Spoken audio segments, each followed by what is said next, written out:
Hello everyone, welcome back to Telugu వంటగది. ఈరోజు మన తెలుగు వంటగదిలో వర్షాకాలంలో దొరికే ఈ తాటికాయలతో మధ్యలో స్టఫింగ్ పెట్టి కొబ్బరి తాటి బూరెలు తయారు చేశానండి. చాలా టేస్టీగా ఉన్నాయి. మనం తాటిపండుతో వంటలు చేసేటప్పుడు మనకి పెద్ద టాస్క్ తాటి గుజ్జు తీయడమే. మిగిలిందంతా కూడా చాలా ఈజీగా అయిపోతుంది. సో ఈ ప్రాసెస్ ఎలా చేయాలో చూసేద్దాం. ఫస్ట్ అయితే స్టవ్ ఆన్ చేసి పాన్ పెట్టుకుని ఒక హాఫ్ కప్ బెల్లం వేసుకుని కొద్దిగా వాటర్ వేసి బెల్లాన్ని కరిగించుకోవాలండి. బెల్లం కరిగిన తర్వాత ఇందులో కొన్ని అలకలు ఇంప్యూరిటీస్ ఉంటాయి కదా, వడగట్టి మళ్ళీ స్టవ్ మీద పెట్టుకోవాలి. ఇప్పుడు ఇందులో ఒక కప్పు వరకు పచ్చి కొబ్బరి తురుము, కొద్దిగా నెయ్యి, కొంచెం ఇలాచీ పౌడర్ కూడా యాడ్ చేసుకుని స్టవ్ సిమ్లో పెట్టి ఈ మిశ్రమం బాగా ఉడికి దగ్గర పడేంత వరకు కుక్ చేసుకోవాలండి. ఈ మిశ్రమం దగ్గర పడి కుక్ అయిన తర్వాత స్టవ్ ఆఫ్ చేసుకోవాలి. ఇది చల్లారితే మరింత గట్టిపడుతుంది కాబట్టి మనకు కరెక్ట్గా సరిపోతుంది అన్నమాట.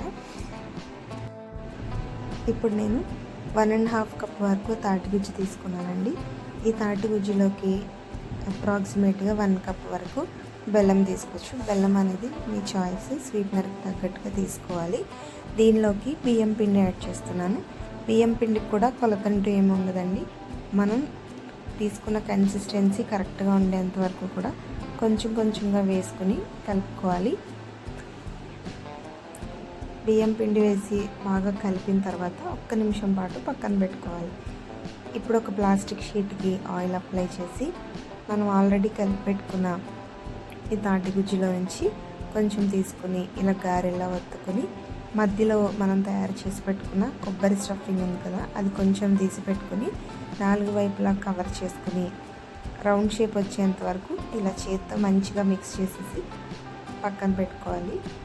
ఇలా అన్నీ ఒకసారి చేసుకుని రెడీ పెట్టుకోవాలండి. ఈలోపు స్టవ్ ఆన్ చేసి పాన్ పెట్టుకుని డీప్ ఫ్రైకి సరిపడా ఆయిల్ పెట్టుకొని ఆయిల్ హీట్ అయ్యేలోపు ఇవన్నీ తయారు చేసుకుని పక్కన పెట్టేసుకోవాలి. ఇప్పుడు ఆయిల్ హీట్ అయిన తర్వాత ఒక్కొక్కటిగా స్లోగా వేసిన వెంటనే గరిటె పెట్టి కదపకుండా ఒక 5 సెకండ్స్ పాటు వేగిన తర్వాత అప్పుడు అటు ఇటు మిక్స్ చేసుకుని ఇలా మంచి గోల్డెన్ బ్రౌన్ కలర్లో వచ్చేంత వరకు ఫ్రై చేసుకొని తీసి పక్కన పెట్టేసుకోవాలి. అంతేనండి, ఎంతో టేస్టీగా ఉండే మన కొబ్బరి తాటి బూరెలు అయితే రెడీ అయిపోయాయి. చాలా టేస్టీగా ఉంటాయి. ట్రై చేసి ఎలా వచ్చిందో కామెంట్ చేయండి.